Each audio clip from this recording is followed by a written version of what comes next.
আমার নাম রুজিনা আক্তার। আমার বাবার নাম মোহাম্মদ রহিম।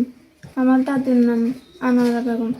আমি দারুল আরকাম ইসলামিয়া মাদ্রাসায় পড়ি। দারুল আরকাম ইসলামিয়া মাদ্রাসার প্রধান শিক্ষক আবুল খায়ের কবিরাজি করে।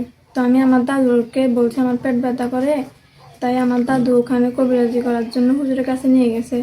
তো নিয়ে যাওয়ার পর এবার হুজুরে বলছে যে আমার আগলা হাওয়া আছে আমার সাথে। এটা বলার পর এবার আমার দাদু বলছে এটার জন্য কি লাগবে। তারপর হুজুরে বলছে সর্ষের তেল আর পানি এগুলো লাগবে। আমার দাদুকে হুজুরে বাড়িতে পাঠা দিছে। আমি ক্লাসে গেছি। ক্লাসে যাওয়ার পর হুজুর আমাকে ক্লাস থেকে ডেকে আনছে। ক্লাস থেকে ডেকে আনার পর আবার হুজুর আমাকে বলছে তোমার দাদুর সামনে তোমাকে কথাগুলো বলি নাই, তোমার সাথে একটা আগলা হাওয়া আছে, প্রতিদিন রাতে তোমার সাথে মিলন করে, ওই আগলা হাওয়াটার জন্য তোমার এই সমস্যা হয়েছে। তারপর আমি বলছি এটার জন্য কী করবো। হুজুরে তারপর প্রথম তেল পরা নিছে হাতে। তেল পরা হাতে নেওয়ার পর এবার হুজুরে আমার জোরজপ্ত করে বুকে হাত দিছে। বুকে হাত দিয়ে তেলগুলো লাগাইছে। আবার তেল হাতে নিছে। হাতে নিয়ে এবার আমার বোরকা উস্কাইতে বলছে। আমি উস্কানে আমাকে জোর করে বোরকা উস্কাইয়ে তারপর উনি আমার লজ্জাস্থানে হাত দিয়ে আবার আমাকে দর্শনের চেষ্টা করে। তারপরে তেল আমার লজ্জাস্থানে হাত দিছে।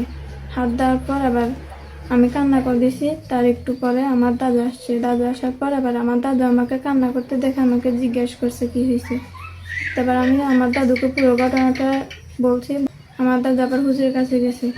হুজুরের কাছে গিয়ে হুজুরে বলছে যে আমার দাদু সমাজের কাছে বিচার জানায় বেটা। এখন তারপরে আমার দাদু বাড়িতে গেছে। আমাকে হুজুর আবার ম্যাডামের মোবাইলে কল দিয়ে আমাকে ডেকে নিছে। আমি যাইতে চাই না। তারপর ম্যাডাম সহ গেছি। যাওয়ার পর এবার আমাকে হুজুরে বলছে যে আমি যদি এটা কাউকে বলি তাহলে হুজুরের বিষ খেয়ে মরে যাবে, হুজুরের ক্যারিয়ার নষ্ট হয়ে যাবে। এগুলো যেন আমি কাউকে না বলি। আমাকে হুজুরে ভয় দেখাইছে, আমার দাদুকে এবং কি ভয় দেখাইছে আমাদেরকে মেরে ফেলবে। তারপর আমরা যখন মামলা করার পর হুজুরে মানে ছাত্রীদেরকে দিয়ে সমাজের লোকদেরকে দিয়ে আমাদের উপর হামলা করে এবং আমাদেরকে হুমকি দেয় আমাদের ঘরটা জ্বালা দিবে, আমাদেরকে এলাকায় থাকতে দিবে না। সে নিজেকে বাঁচানোর জন্য আমাকে খারাপ বানানোর জন্য সে নিজে মানববন্ধন করছে, যেটা মিথ্যে এবং বানানো। শুধু আমি নয়, উনি এই ঘটনা আরও 3-4টা মেয়ের সাথে করছে এবং ম্যাডামের সাথে করছে। ওনারা লজ্জায় এটা মুখ খুলে না। এটা উনি যে খনকারি করে এটা পুরো এলাকা জানে। উনি যে খনকারির নামে এগুলা করে এটা সবাই জানে।